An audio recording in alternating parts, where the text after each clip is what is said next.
So the next story that got my attention was just around how Microsoft's AI lead is starting to get the attention of Amazon and how this is affecting cloud spend. Obviously, we've been looking at AI spend and cloud spend for a while here, but it's interesting to see how that AI is actually having some sort of significant effect on cloud as everybody's experimenting.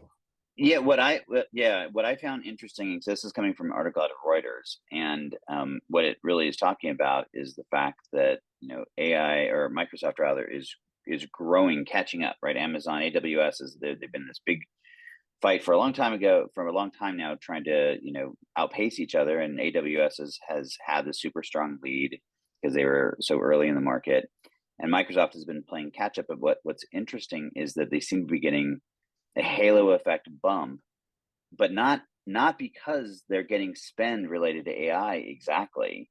It's that people are looking at them now much harder because of their AI capabilities. But I still think what I found most interesting about it is I think all the issues that we've talked about historically or in the past here about the challenges with ROI. Are we actually seeing people making true, meaningful investments?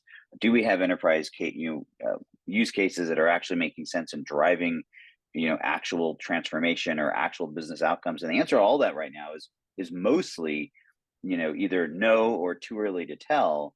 And so, from that prism, you look at a lot of the AI startups are struggling to find revenue.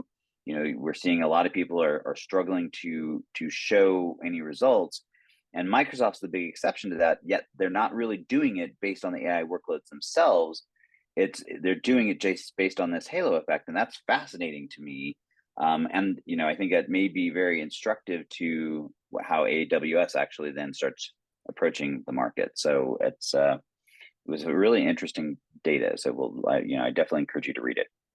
Yeah, I know you read it. I here at Tableau conference, I've been talking obviously with a bunch of people working on data on AI projects, and a couple of things that they bring up consistently are that as they're trying to work with AI, they really need to figure out their data engineering and their data quality. They also need to figure out some sort of model testing capability, which is much more like software testing, where you might do some sort of unit-based testing or group-based pen testing of the model from a practical perspective.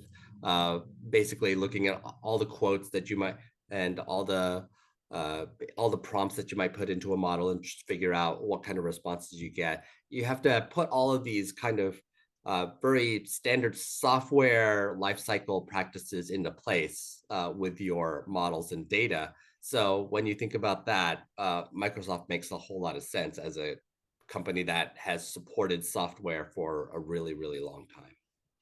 Yeah, I think we're going to see this continuing evolution around it. I'm also struck. So I'm at a conference that's focused on IT support and IT management, and so it's definitely a different audience, and I think definitely a much less technical audience.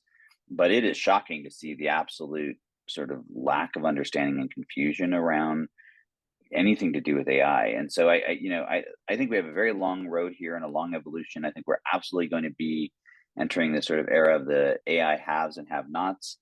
And I think that's really going to create these sort of shifts. And I think the real challenge is going to be for that like mid-market CIO, where Mhm. they're not going to have the resources to go hard. And so in terms of actually like doing a lot of stuff you're just talking about, hardcore development.